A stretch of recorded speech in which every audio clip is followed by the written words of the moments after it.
প্রবাস জীবনে কাজ শেষ করে এসে রুমে মুড়ি মাখিয়ে খাওয়ার মজা আলাদা। যারা প্রবাসে থাকেন তারা একমাত্র বুঝতে পারবেন। আসসালামু আলাইকুম, সবাই কেমন আছেন? আশা করি সবাই ভালো আছেন। আমার ভিডিওটা সবাই লক্ষ্য করুন। এই যে ভাই ডাকছে আমাকে মুড়ি খাওয়ার জন্য, মানে আগে মাখানো হয়ে গেছে। আমরা 4 জন আসলে এই রুমে থাকি। সবচেয়ে বড় কথা হলো কালকে আমি চলে যাব, এরা 3 জন থাকবে। আসলে মায়া জড়িয়ে যায়, এই বিদেশে যারা আছে তারাই জানে। মানে এক এক মাস 2 মাস 6 মাস এর উপরে কেউ থাকতে পারে না এক জায়গায় কনেকশন সাইডে।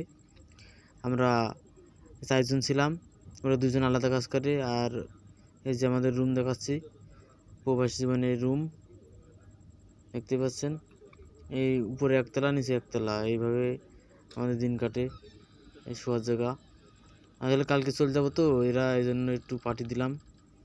সবাই ভালো থাকবেন। আমাদের ভিডিওটা ভালো লাগলে অবশ্যই লাইক কমেন্ট শেয়ার করবেন।